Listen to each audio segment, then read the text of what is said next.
রাজধানীর হাতিরঝিলে বেসরকারি television channel জি টিভির সাংবাদিক রাহনুমা সারাহ এর লাশ উদ্ধার করা হয়েছে।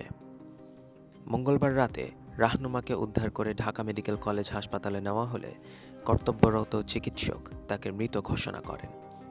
রাহনুমা সারাহ জি টিভির নিউজরুম এডিটর হিসেবে কাজ করতেন। জানা গেছে, তিনি কল্যাণপুরে বসবাস করতেন। রাহনুমা নোয়াখালী সোনাইমুড়ি উপজেলার ইসলামবাগ কৃষ্ণপুর গ্রামের বখতিয়ার শিকদারের মেয়ে। হাসপাতালে নিয়ে যাওয়া মোহাম্মদ সাগর নামে এক পথচারী জানান, আমি লেকে ওই নারীকে ভাসতে দেখি।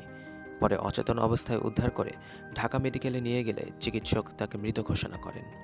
তিনি আরও জানান, রাহনুমার বাড়ি কল্যাণপুরে এবং তার বাবার নাম বখতিয়ার শিকদার। ঢাকা মেডিকেল কলেজ হাসপাতাল পুলিশ ক্যাম্পের ইনচার্জ বাচ্চু মিয়া মৃত্যুর বিষয়টি নিশ্চিত করে জানান, মরদেহ মর্গে রাখা হয়েছে এবং বিষয়টি সংশ্লিষ্ট থানাকে অবগত করা হয়েছে।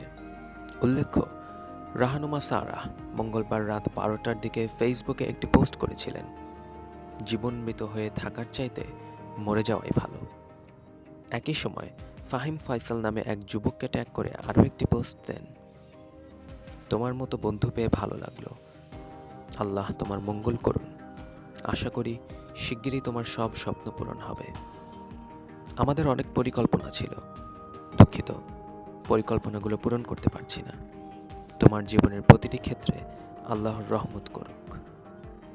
এই পোস্টে তিনি ঢাকা বিশ্ববিদ্যালয়ের রাজু ভাস্কর্যের পাদদেশে কপালে পতাকা বাঁধা কয়েকটি ছবিও শেয়ার করেছেন।